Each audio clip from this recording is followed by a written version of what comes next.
Welcome to another episode of the Between Two Brands podcast.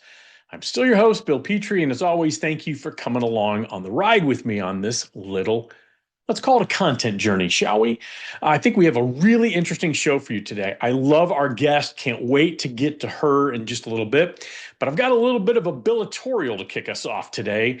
I'm kind of hot under the collar, and I want to get something off my chest a little bit. Before we get to that, let's go ahead and you know what we do here. We pay the rent. Hey, distributors, time to wake up. Your clients are no longer satisfied with you merely acting as a middleman, slapping their logo on generic, predictable, and honestly uninspiring products. What they're demanding is something a lot more. Merchandise that feels as if it were thoughtfully curated just for their unique brand. And this is where our friend Russ Mogel and his team at 7 Sourcing come in.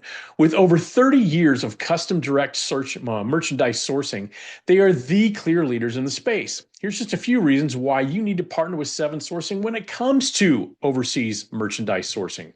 1, they have established relationships with vetted and trusted factories. 2, they ensure that all merchandise passes a rigorous quality control check by an accredited third-party partner. 3, they comply with and frequently exceed industry standards, manufacturing requirements, and product safety regulations. And 4, they manage every part of the logistics and communicate with you through every step of the process.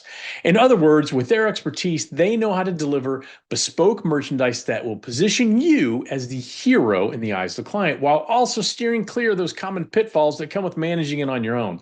Of course, it does take a little bit more time, typically between 75 and 90 days, to design, develop, and deliver truly unique and original merchandise.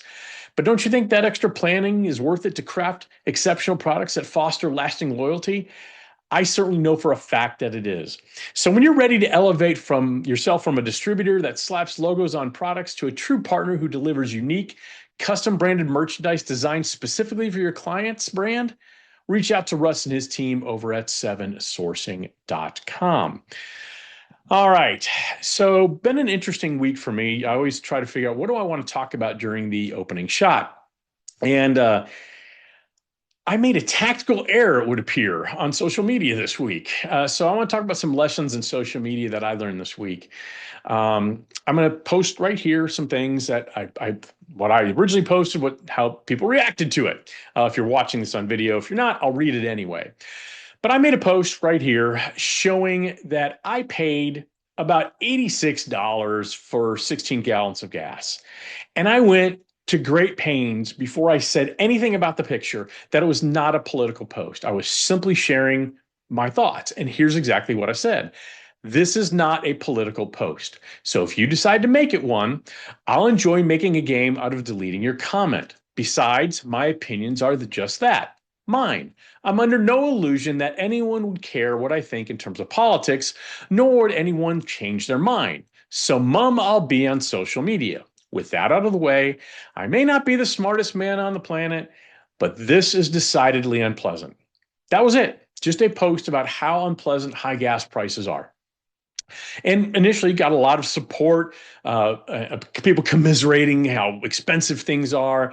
A lot of people in more higher priced areas. I'm in Franklin, Tennessee, just south of Nashville, for those of you who don't know, but people in California on the West Coast saying how much more gas was. It was just kind of we're all just commiserating, right? We're all having a shared experience where gas prices have just gone through the roof in the past 6-8 weeks. Then the hits started coming. I got this one. It's a temporary pain for future gain. Biden did way worse on your pocketbook, and for reason that helped you in the long run. Still not sure what that meant, but I know it was starting to bring it into the political realm, which again, I had no intention of doing. Second, did you protest Biden's inflation? He didn't even try to make your future better, but got very deep in your wallet. I wasn't protesting anyone or pointing a finger at anyone. I was simply complaining about the high cost of goods, something we all experience every single day. Then a high school acquaintance chimed in. Every single one of you that is whining blow money on stupid crap every day, but yet don't complain about that. Cut out all the beer, cigs, dining, dining out for a little bit until things simmered down a bit. Sometimes you might have to make some changes for a little bit, but I guess it's easier to cry and whine and blame someone else. That started kind of getting me a little bit hot, to be honest with you, mainly because there were assumptions made about how I spend my money and implying that it's careless. I didn't care for that at all. And then this one. Biden's administration killed business, and gas prices are lower than the zombie you had. Last time I checked, the president of the United States is the president for all Americans, regardless if you voted for that person or didn't vote for that person. I don't care who's in office, whether I voted for them or not. I root for that person to succeed, regardless of the politics, because it's better for us as a country. It's better for the world when the president we have in office succeeds. And again, it was this assumption that I'm some sort of raging Democrat. And I'm not going to get into where my political leanings are or not. That's nobody's business but mine. And then this is the one that put me over the edge. A very simple 3-word text of, or post of, grow up, Bill. It was at that point I decided to engage. And I said, I'm 56. I'm married for almost 32 years. I've raised pretty amazing 23-year-old twin boys, started and run a fairly successful business as a solopreneur, take care of aging parents and in-laws, believe that there's more that unites us than divides us, believe Texas barbecue reigns supreme, we know that's true, and enjoy the occasional bourbon from time to time. How do I need to grow up? This person responded, by taking it like a man. This isn't the only time in recent history fuel prices have been this lofty. Suck it up, Buttercup. And whether you realize it or not, your comment does more to divide than unite. So your lack of self-awareness also. I don't know how my picture of a gas pump showing that I spent almost $86 on 16 gallons of gas is divisive. It's a fact. If I was posting about a can of Pringles suddenly costing $4, that would also be a fact. So I don't understand how that was divisive. So I decided to respond. Thanks for the lesson in, quote, taking it like a man. I wasn't suggesting that it was the only time in recent history that fuel prices went up at all. I was merely talking about this time, Buttercup. Maybe it's just me, but I don't love double-digit percentage increases for things I pay for in a 6-week time span. You don't know me, and I admittedly don't know you. You're welcome to your perspective on this, as I am mine. As far as dividing people, I suppose you can see what you want to see. My only point was that it was unpleasant to pay that much to fill up a gas tank. What you decided to read into that says more about you than me. Best to you. And that's what really struck me. The people who were slinging arrows at me, and I'm going to get to the things I learned about this in a minute, but people were slinging arrows at me, made all these assumptions, and it really said so much more about them than it did me. And so as of this recording, it has hit over 140 comments. So here's the things I learned on social media this week. Number one, and I knew this, but it kind of validated my opinion, people will politicize anything, even when you make it clear that the post was not political in any way. And it really wasn't. Number two, far too many people are absolutely comfortable making assumptions about others. I had people making assumptions about my life, how I spend my money, and my political leanings. Now, let's get into that political leanings a little bit, all right? I have them. Of course I do. Everybody has political opinions. I have some strong opinions myself. But unlike a lot of keyboard warriors out there, I keep them to myself. And here's why. Number one, it's social media. No one wants to, no one has the ability to engage in any sort of respectful discourse, especially in the environment we're in right now where things are so hot and cold. People love their echo chambers and they can't handle a different opinion. And so I don't engage in political discussion on social media. There's nothing gained by it. Number two, much like your fantasy football team, no one really gives a shit what you think about whatever's going on politically in the world right now. No one cares. You care, and that's important. And your family probably cares. And those are great conversations to have with your families and people you trust. But on social media, it doesn't make any sense. I have people who are friends who have vastly different political leanings than I do. And we have great conversations because it's not all black, it's not all white. We live in a gray area. Number three, people love to freaking argue. Holy cow, do people love to argue? And people are looking to argue as well. And last, why I keep it to myself? And I don't want to get in an argument. Last, why do I keep it to myself? I take the Elvis Presley approach when he was asked in 1972 about his views on the Vietnam War. And I do a terrible Elvis, but I feel compelled to do it. He said, "Honey, I just as soon keep my personal views that myself because I'm just an entertainer and I'd rather not say." I love that. I'm a marketer.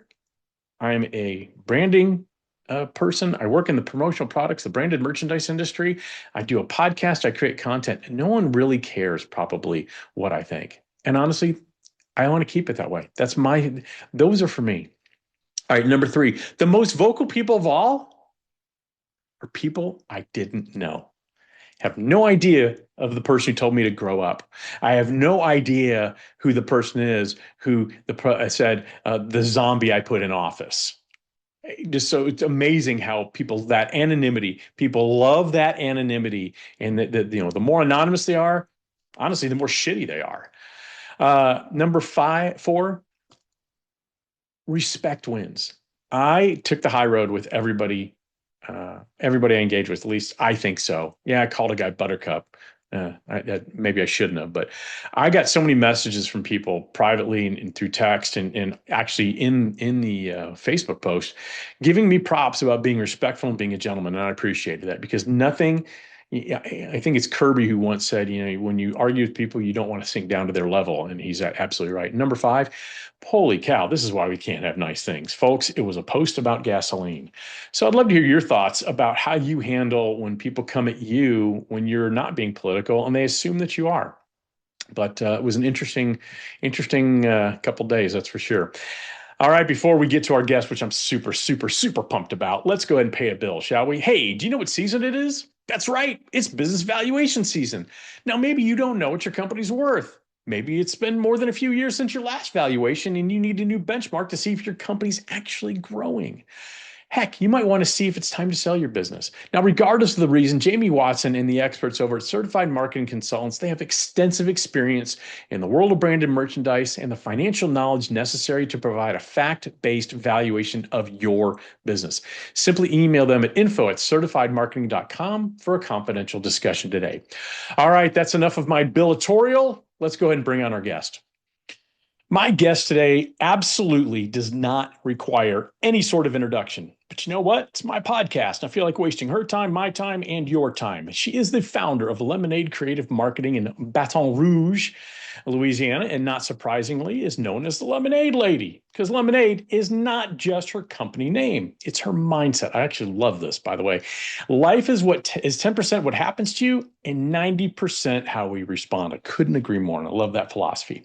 She has a deep background in sales and marketing leadership in the energy and pharmaceutical industries, but for the past 15 years, she has led her branding agency to serve Fortune 500 companies, universities, and government agencies. And for the past 2 years, you've seen her serving as a judge on the pitch at PPAI Expo, and she's done a great job doing that. And she recently joined me and 65 other branded merchandise experts at PPAI's Legislative Education and Action Day, otherwise known as LEAD. Now, outside of work, you can find her traveling, exploring the outdoors, or chasing her next foodie experience. I have a feeling we're going to get into that.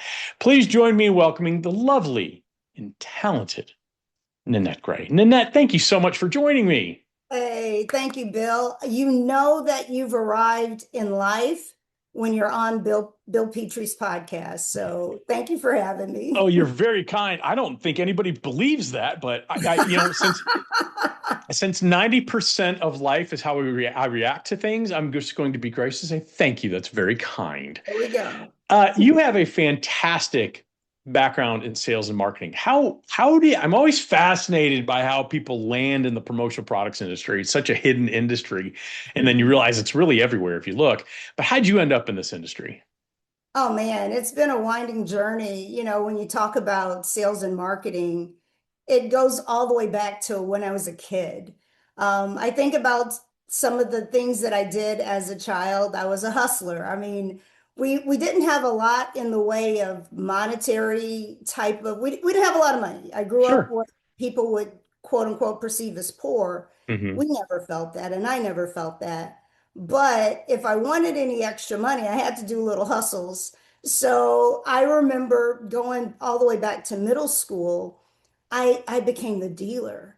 And I was dealing in candy, so like now laters. I'm glad you clarified that because I was getting concerned for just a second. Yeah, no, I was slinging illegal candy at school because it was Hey, illegal to sell yeah, candy. you need Mike and Ike's. You got hot tamales. What you got? What you want? Dude, I had it. So I had this illegal candy empire going. I was hustling my Now or Laters, my Mike and Ike's, my Alexander the Grapes. I And love that. People one forget day, about Alexander the Grape. it's one of the best ones, and I don't know how it didn't get more Oh, success. that's unfortunate. But one day, one of my teachers saw me making an exchange, and she said, "Hey, I won't turn you into the principal if you give me a pack." So she was extorting me. So I gave her a pack of now laters, and I don't know if she never had now laters before, but she bit into it. And if you know anything about the old school now laters, it's like glue. Yeah, Well, I pulled her crown out, and yeah, she got fervently pissed, and I'm you know, sure. and sent me to the hall. But anyway, I digress. So the whole point of the story was saying that I've been hustling for a very long time. Yeah. And once I graduated from college after being kicked out, and that's a whole nother story. I was suspended from college, and people probably don't realize that kind of thing. That's okay. I always like to tell people that, I went to Texas A&M, and I always like to say, there was a point that Texas A&M invited me to pursue academic excellence elsewhere, and it was an invitation that I couldn't refuse. So I did go back and get my degree, but yes, I've been there, so I understand. Oh, we have the shared story. I didn't We even should. realize that. Yeah, So yeah, I had to pursue academic excellence elsewhere, but I appealed before the board and came back. And same. so one of the things that I always wanted to do was to import products and sell them, but because I didn't have any money, I ended up having to go the corporate route. And so I entered the energy and pharmaceutical industry. Mhm. And on the side, since I was in marketing, I would do marketing consulting. And Gotcha. so I would help consult, be sort of like a fractional Mhm. CMO for small businesses, small to medium businesses.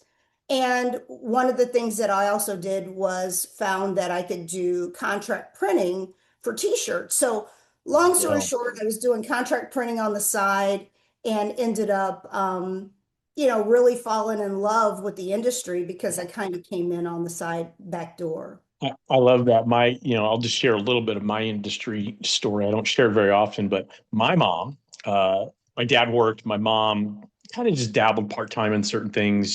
She was mainly a stay-at-home mom, but my brother's 4 years older than me and I got a little older, she started working and she was a welcome wagon hostess, if you remember what that is. Oh And my for gosh. And for those of you who don't know what a welcome wagon hostess is, they were just these independent contractors who they would go to the Chamber of Commerce, find out who moved into the area, and they would go literally with a basket full of branded merchandise where they would welcome someone in the neighborhood. And it was things like fly swatters and pens and pads of paper, so on and so on, those sticky calendar. Very, very cost effective. Shall we say, branded merchandise. But we Yeah. had a little rack in our garage, and I thought it was so magical that somebody could have their number. It was just block printing it was a Mhm. block pad printing. There's nothing fancy about it, but somebody could have their company name and a phone number on a pen. It was amazing. So I've loved the industry from the get go. Now, starting and running a small business, that is not for the faint of heart. We could probably spend 2 hours talking about that.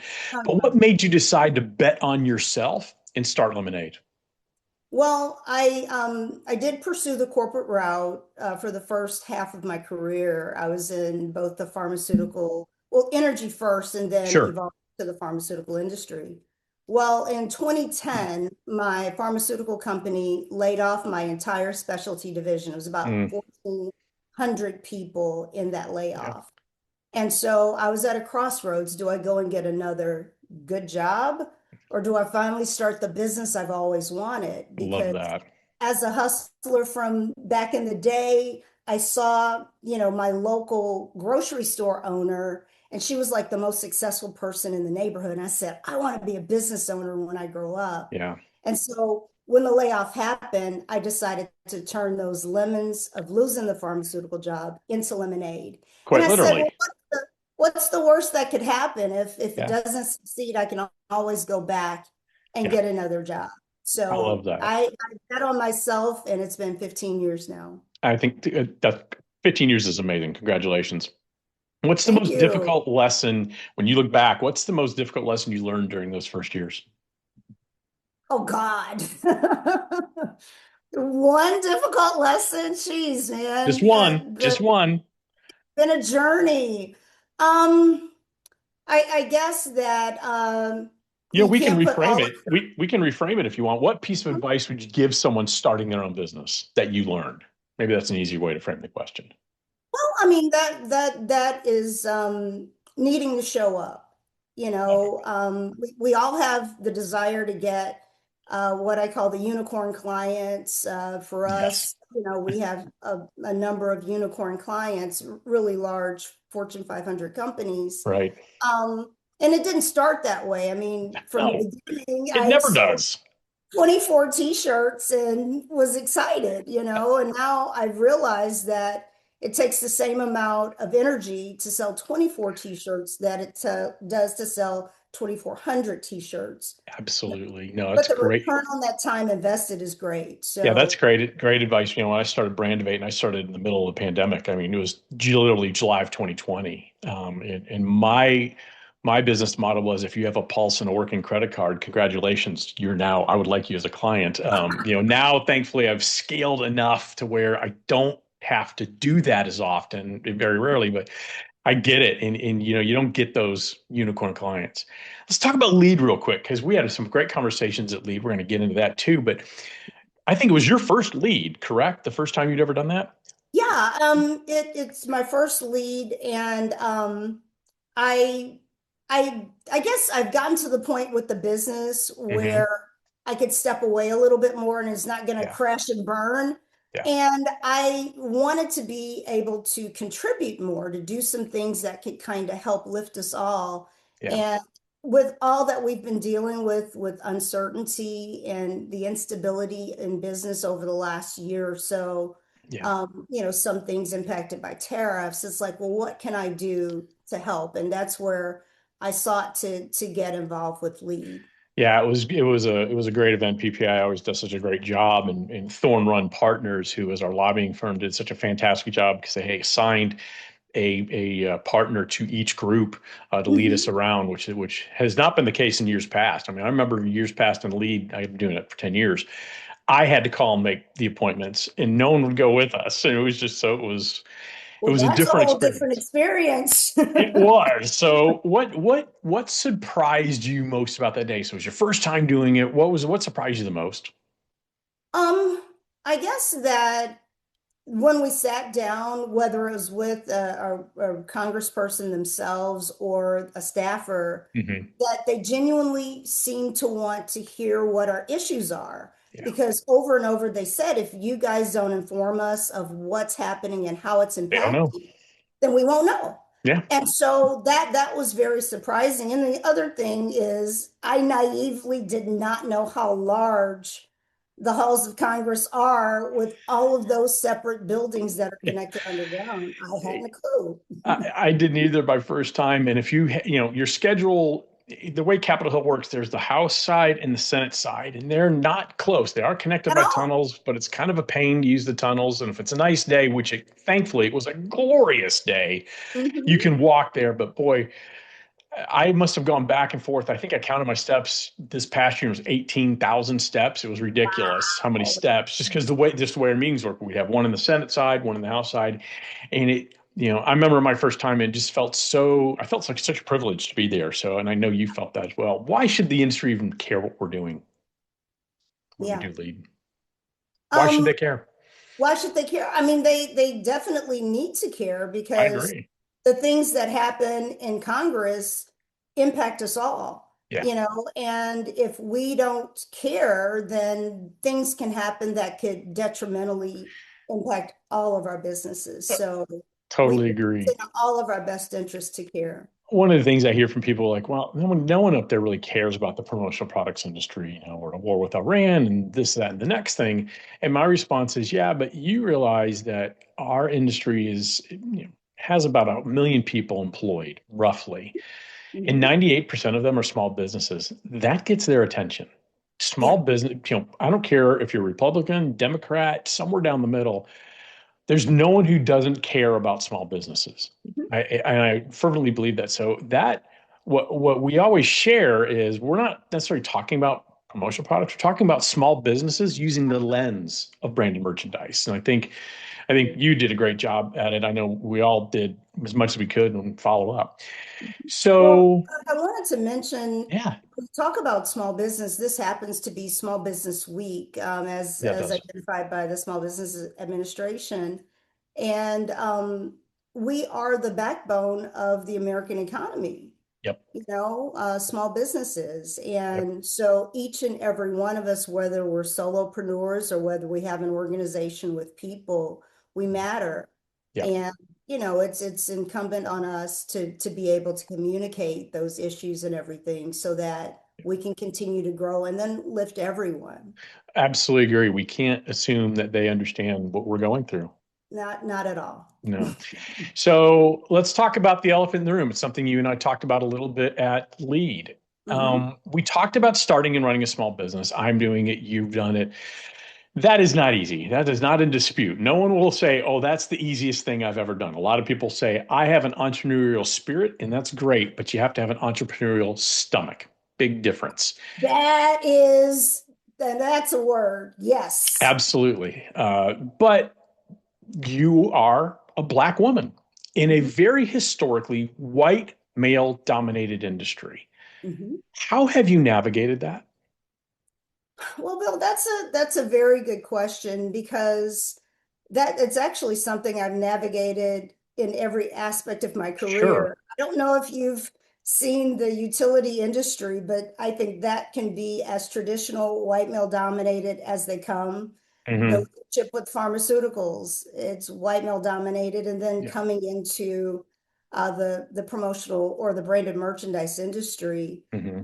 it's no different. And so what I've learned is I have to show up as myself, Hmm. my authentic self, and whether that's appreciated or not. Because what I found is there's going to be bias, whether Hmm. it's unconscious, which a lot of oftentimes it is unconscious. People don't even realize that what Right. they're expressing Because is it's systemic. It's how they grew up, or how they grew up, Mhm. and that bias or conscious bias. Right. And I've experienced a little bit of both. For the most part, it's been great in the industry in terms of the people, but there's been pockets. I'll give you an example of an experience that I had at one of the major trade shows.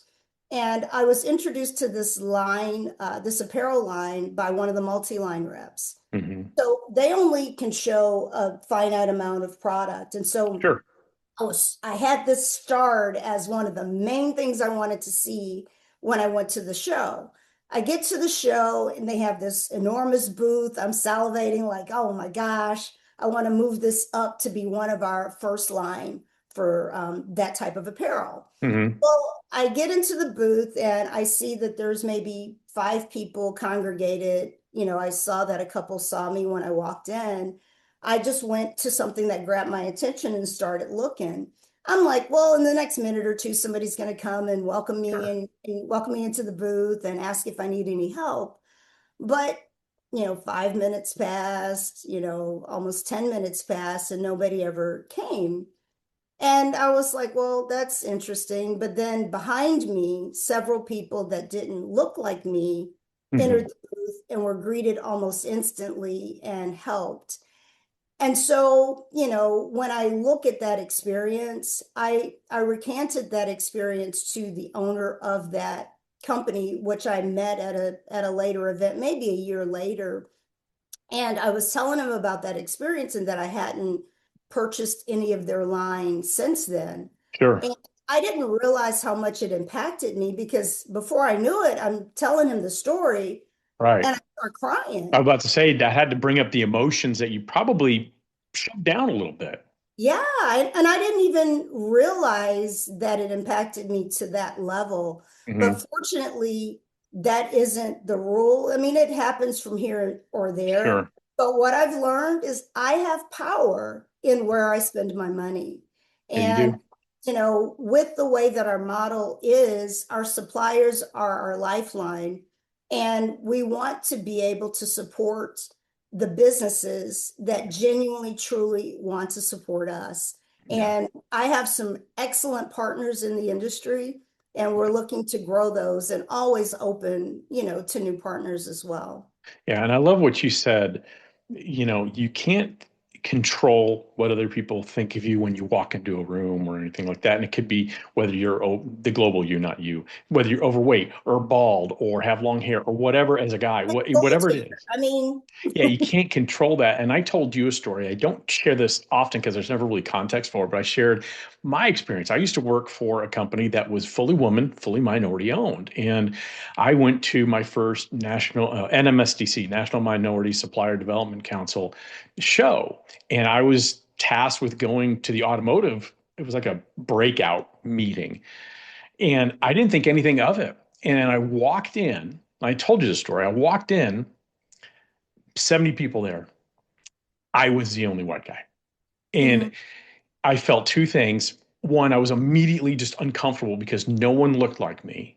mhm, And number two, I immediately thought, this is what it must feel like for someone who's black to walk into a room full of white people. And within 3 seconds, I must have looked like I had, just had a heart attack because a gentleman that's came up to me and nice. he's so nice. He goes, "First time?" I said, "It is." And he was the nice, and it was after that, it was all over and done with. And I just remember that always stuck with me, that Mhm. I've never felt like that. I've just never been in a situation where I had to feel like that. And then, talking about you growing up, and you've probably like had to deal with that a lot. And so I really appreciate you sharing your story. And my favorite part of that is being you. Yes. I don't know you as well as I hope to get to know you in the future, but every time I have had an interaction with you, you're the same person. And I love that. And that's something I've always prided myself on, whether I'm on this dumb podcast, whether I'm at dinner, whether I'm in front of people talking, I'm the same me. It's just me. I can only be me. And that's the absolute honest to goodness truth. And I was thinking about when I was on the pitch this last time as a judge, I Mhm. wore this very colorful bomber jacket, this leather jacket with studs and it's pink and Which is you, by the way. it's That is you. bold. It's just bold. But the thing that sold me on that jacket is it had messaging. It was strong. Hmm. But the message that I loved was be you. And it was written on there, be authentically you. You know, a lot of times it's more comfortable to just try to go with the flow and be just like everyone else. But It then the is. world will never be able to appreciate the uniqueness that you bring to it. And Correct. I didn't always feel this way. I think the Yeah. older we get, the more we don't give a shit, you know? Absolutely. I We tell start people. just living our authentic self, being our authentic selves, and Absolutely. The that's best great. thing about getting older and wiser, hopefully, is Hopefully, I got a really big pocket of I don't give a shit. yeah, And I got, because I don't care what people think of me as much as I used to. And so I've learned over time, and which I think what you're saying is, why be a cheap or low rent version of somebody else? We can just be you.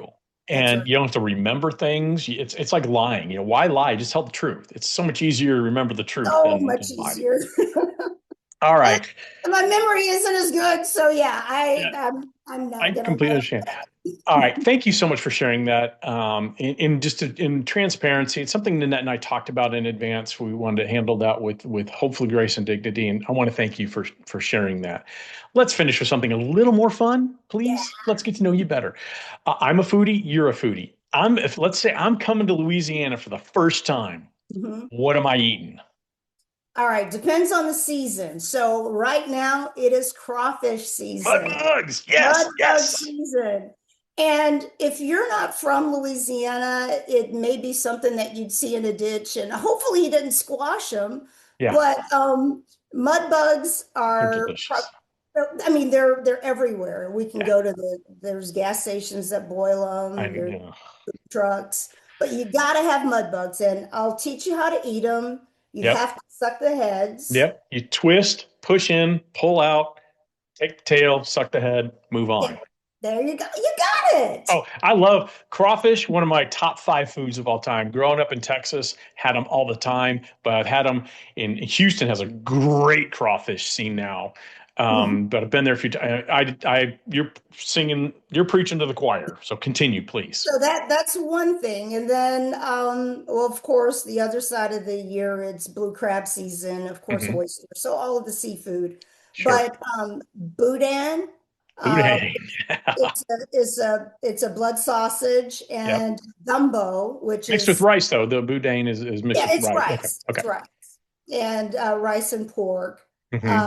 And then gumbo, gumbo actually means okra. Hmm. Uh, I and love so okra. we have all kinds of really good seafood and stuff like that. But I've seen people that have made it from outside. I actually don't eat gumbo outside of South Louisiana because It's not gumbo. I don't know what the hell that is. So yeah, those are some of the staples. And then, maybe from a dessert perspective, some fresh pralines or freshly fried beignets. Love that. Yeah, yeah. Been to New Orleans a few times. I've never been outside of New Orleans, which is I would like to. Oh, you gotta Um, come to Baton oh, Rouge. I'm going to, and I'm an you're hour gonna take west. me where I'll buy, but you're taking me where we're eating. I'm not gonna make do any Oh yeah, research. I'm just oh yeah. going. Well, wear elastic waist pants. I thought I always do. How'd you know? All right, last one. You are a huge LSU fan. Go Tigers. I graduated from Texas A&M after my brief respite in pursuing career excellence or academic excellence elsewhere. Can we still be friends? Because I that is now a natural rivalry. It was actually a rivalry back when the old Southwest Conference days Mhm. and with LSU. So can we still be friends? I think we'll be absolutely good. I mean, we'll dominate you guys when we play, but I don't know about that. outside of that, it's all good. I got to tell you, I do you trust your new coach at all? Your head coach for Uh, football? well, he's definitely recruiting the hell out of a hell of a team, so we'll see how it pans out. The previous coach, Yeah. not so much with that faux, phony, fake accent that he automatically had when he was given that $100 million contract. It's Yeah. like, That, dude, what the hell out of here with that. that is one of those things. We live in a world where everything is recorded, and that's not something you want to see again and again for sure. Ever. It's terrible. I've asked all my questions, and Nanette, is there anything you want to talk about before we wrap up? I think, well, for you, what portion of your time is spent doing your podcast versus the other aspects of your business? Uh, out of the whatever hours a week I do, it's a great question. So I'm a solopreneur. It's just me. So everything that Brandivate does is me. Mhm. Um, I've got it down to a science. So, like this morning, I recorded. There's a front section of the podcast and then the guest section. I recorded my front section around 8:30 this morning. This Wednesday. I got done about 8:45. It's already edited, ready to go. We started at 9 o'clock. Mhm. Um, we'll be done here in probably about 3 minutes. So 9:30. By 9:45, it'll be all completed, uploaded into YouTube, and ready to drop on Friday. So I don't And you're spend a an beast. inordinate amount of time on it. I don't edit the podcast. A, I like the authenticity. B, maybe more importantly, I like the laziness that I don't have to edit a lot. Um, so and so really about an hour and a half a week. That's it. But then there is some time, some prep work, like coming up with the questions that I want to talk to people about. And then, I don't know, I didn't have to chase down you, but sometimes chasing down guests, it's one of the difficult aspects is getting somebody on, time wise.